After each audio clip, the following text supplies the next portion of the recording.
Hey, what's happening, fellas? Matt and Ryan here, DFS 5-Pack. Hopefully everybody else shared in the wealth last night and had a solid night of DFS, football, basketball, you name it. Hopefully it went well. Hopefully you guys advanced in the year-long leagues.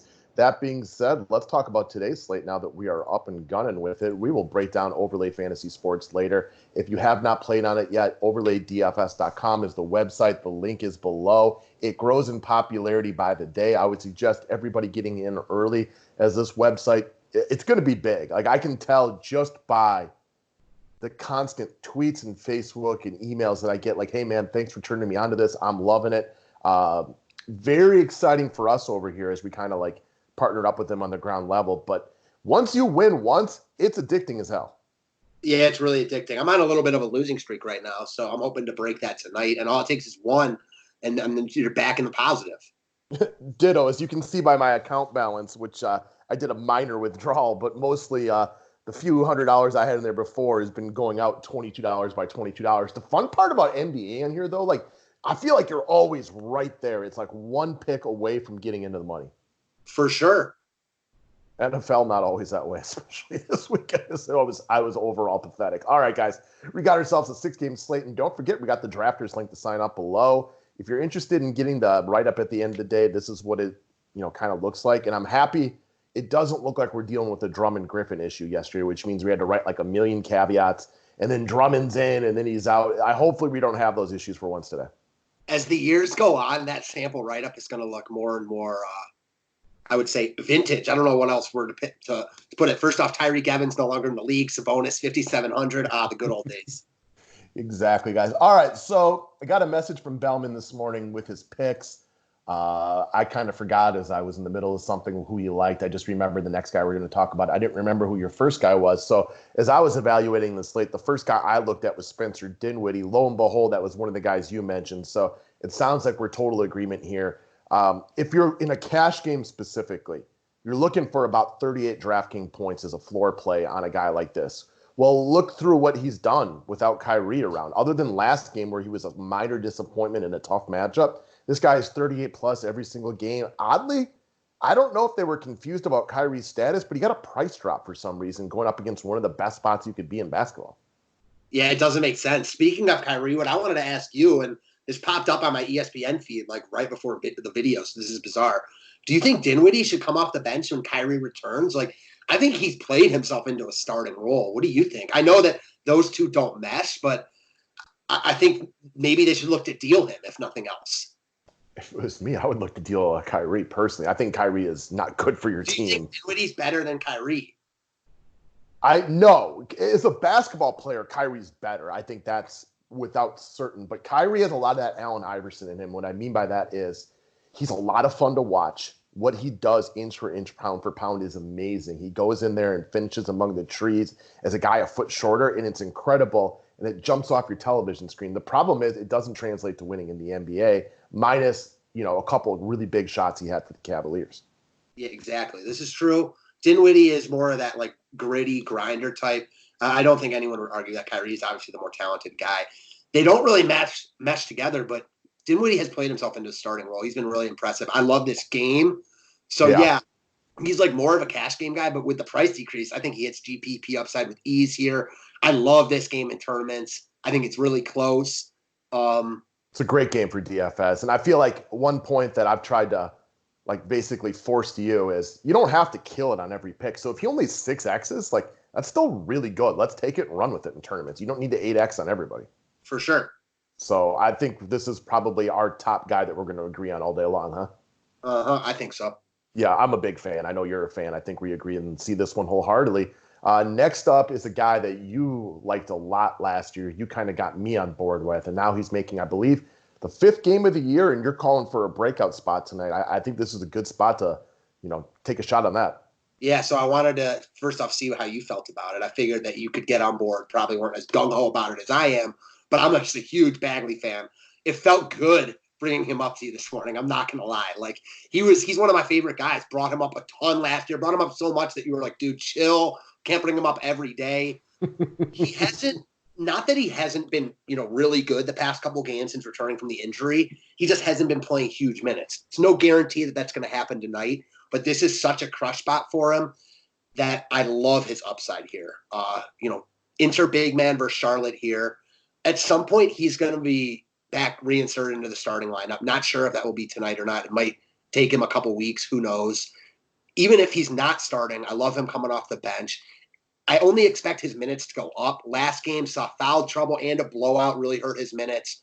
I don't expect 30 plus here, but if he plays, 25, 26 minutes, which I think is plausible, I think he could drop 40 here.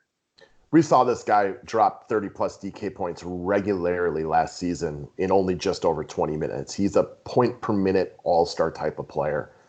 This is a crush spot against Charlotte, who just quite frankly gets absolutely blasted in the post. They're not good at defending it. Biyombo and Zeller they're okay players, but they do a terrible job of protecting the rim. Bagley should go insane down there. Hopefully he sees some extra minutes. We can't guarantee he does one way or the other, but it's definitely a pattern that you would expect him to go up as opposed to down. Amen. All right. And next up, we'll pivot over to a couple other guys. Speaking of the Brooklyn versus New Orleans game, there's a lot to like today with Mr. Josh Hart, former Lakers. This game, as we mentioned before, is overall very desirable from the DFS perspective. Lots of pace, not a lot of elite defense on either side of it. And I think one of the key parts about Josh Hart is we have no Redick tonight, which means that they need him to be out on the court to kind of spread the floor. They do not have a lot of great three-point shooters on New Orleans. You have guys like Lonzo Ball and Brandon Ingram, and they're all right. Drew Holiday, they can shoot the three, but they're not guys that you truly fear on the outside, so you need some floor spreaders. And that's where Josh Hart is very likely to see 30-plus minutes, which is not unusual him for tonight, but it's more guaranteed than normal. But also a little bit of a heightened role on the team as far as the number of three-point shots they're going to need him to take. If he gets hot from the three-point range tonight, expect him to crush value. If he doesn't get hot, he should still be able to meander into something like cash value, in my opinion. So I like Hart a lot. One thing I want to ask you, do you consider Hart like a deadly three-point shooter? No, but I don't think they have any deadly three-point shooters after Redick. But do you think he's like a better three-point shooter than like Ingram? I think they're like all those guys are comparable. He's on that level, but his job is to space the floor because those other guys do other things better in my eyes. Yeah, I have zero arguments with that at all. Okay. I like this play a lot, man. It's definitely a guy that was shortlisted for me this morning. I love this game. Saw him have a big game last game. Brooklyn is one of the best matchups in the league against opposing, guards, wing players. He should eat in this spot. Kind of like we talked about with Bruce Brown before the show. Hart is very aggressive, and he does a lot of things. I like him when he's out on the floor, and he's going to get good minutes tonight. I'm all on board here. Yeah, love me some Bruce Brown. He was big last night. Still shocked at how low owned he was. Either way, Hart and Brown are a little different, but Sure. What the point was, they're aggressive, right? Like they do things to get themselves DFS points when they're on the floor. And I don't care where you get your DFS points. If you want to be like Brown, do a little bit of distributing and get some blocks and steals, cool. If you're like Hart and you want to shoot threes and get rebounds and get a couple steals, cool. Just give me the points. I don't care where they come from. Give me the points. All right, last up, Julius Randle. So I'm going to get a little mathematical, which is probably not your favorite part of it, but you know what a math dork I am. So we saw the Knicks fire their coach, and in the 5 games since then, Julius Randle has definitely, you've watched a subtle bump up in his aggression. So in this time frame, he's averaging 1.187 DraftKings points per minute. Now, they've been competitive in 4 of the 5 of these games, with the exception being the game in Portland, where Portland's just a better team. I believe the Knicks run the tail end of a back-to-back. It's not a real surprise that they got blown out of this game. The Knicks just aren't very good. However, they have been competitive in 4 and 5 at home against Atlanta. I would expect him to be competitive tonight. In the competitive games, he's played around 35 minutes. Well, 35 minutes times 1.187 comes out to about 41.5 DraftKings points. Atlanta's bottom of the league against power forwards. They're about average against centers. My projections have Julius Randle for about 42 DK points off of 7K. Lock it in. I'm happy with this. Yeah, I figured you'd probably be happier with it than I am. His price is up for me. For me, like in tournaments, I think that, your 42 points is not like – I'm thinking of the best word to put here. I don't consider it like a lock like you do. And if he gets that, I think it's fine. Like – rock solid in tournaments, rock solid. Just not sure he has higher upside than that. However, I'm a big Randle guy, and this is another game that I kind of like because I think it's going to be really competitive. A game I think where both teams look at it where they can win, which is important. And Randle's just the best piece of the Knicks. I'm a little surprised you didn't bring up RJ Barrett because he's so cheap, but we'll get into that on members only. Yeah, and he just really hasn't been overly productive consistently. Whereas Randle at this point, you lock in a decent floor. Is he going to get to 50 tonight? No, probably not. But he's got a real good opportunity to go over 40. This is the guy he's kind of been throughout his career. We've been able to play 30, mid 30s for minutes. He is about a 40-point per game guy.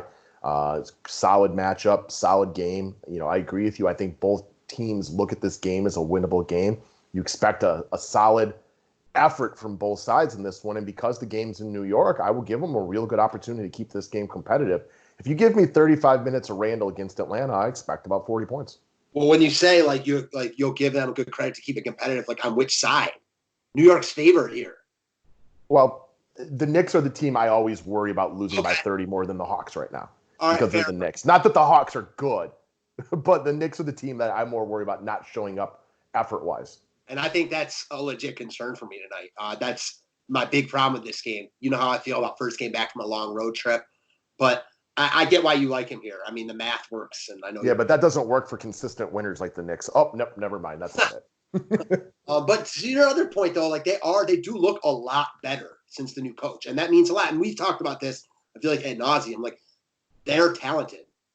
They're not overly talented, but they have guys who can play. You're seeing a guy like Elfrid Payton who's playing really well for them right now. So, yeah, I'm with you. I think this game's competitive. Even in the game they weren't competitive, though, against Portland. Randle played well. You know what I mean? And so, right, I think he had 29.25 DK points in, I want to say it was probably 26 minutes or something like that. The team sucked, but he was still productive in his time on the floor. If you can get him to play some fourth quarter minutes this time and not have the Hawks run him out the gym. And the Hawks aren't really running a lot of people out of the gym, are they? No, they have I think they have a worse record than the Knicks now. Yeah, these are two crap teams, no doubt about it. For sure. This is not a preview of the Eastern Conference Finals, if anybody was expecting that. No. All right, guys, that is it for the day. We'll be talking some overlay here shortly. Thanks for watching. Thumbs up is always appreciated, and have a great day. Thanks, guys.